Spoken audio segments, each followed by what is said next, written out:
Today I've brought this vegetable pancake recipe. So without any further delay, let's get started.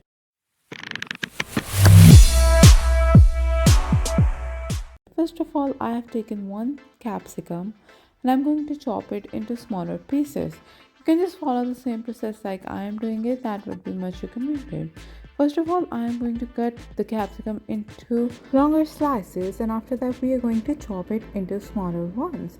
Once it's all done, we are going to put it aside, and now we are going to take one medium-sized carrot. Grate this carrot with the help of a grater, and once it's all grated, we will take a small tomato and we're going to cut it into smaller pieces as well. I've taken one tomato.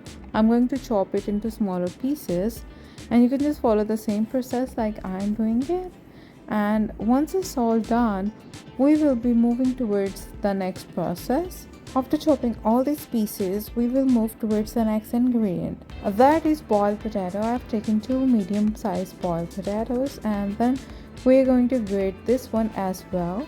And once all these potatoes are grated, we will move towards the next ingredient. You can just follow the same process like I'm doing it, just follow it up. As you can see, the potatoes are grated well.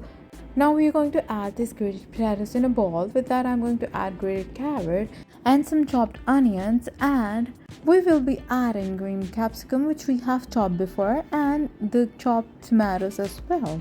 Now I'm going to add chopped chilies about 1 tablespoon and chopped coriander about 1 tablespoon as well. Salt, you can add it according to your taste, and red chili powder and red chili flakes, and cumin seeds as well. With that, I'm adding turmeric, and I'm going to add 2 eggs of medium size. The amount of spices are mentioned below. You can just follow it up, and you can add it according to your taste as well.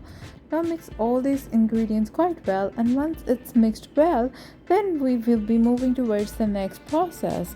After that, we are going to add some of the water. I'm adding half cup of water in it, and after adding water, I'm going to mix all these ingredients quite well, and the mixture is ready. Now we are going to add some of the flour. I'm adding 2 to 3 tablespoons of flour in it, and then we are going to mix it. While I'm mixing it, why don't you just go and hit the subscribe button. Once you're gonna hit the subscribe button, you will see a bell icon. Hit it and you will be updated by my latest videos on the first go. Now we're going to add a little bit more amount of water. You just need this consistency, the consistency we have as you can see in this video. After that, we're going to take a frying pan. With that, I'm going to add 1 tablespoon of oil onto it. Add the batter in the pan and cook it until it turns out to be brown. Just place the batter with the help of a spoon. It would be much easier. We have to cook it for 6 to 7 minutes on low flame. And then once the one side is done, we are going to flip it. You have to be quite careful while flipping it. So with the help of a spoon, I'm going to flip it. And as you can see, it has turned out to be golden and brown. From each side, we are going to cook it for 6 to 7 minutes. And once it's done, we're going to take it out into a separate plate. As you can see, it's completely done. Serve it in front of your guests, eat it and enjoy it with them. And if you really like this video, give it a thumbs up, share it with your friends and your family so they can get access to my videos as well. And let me know in the comment section if you have any query related to any video. Till then, goodbye, see you in the next video, and thanks for watching.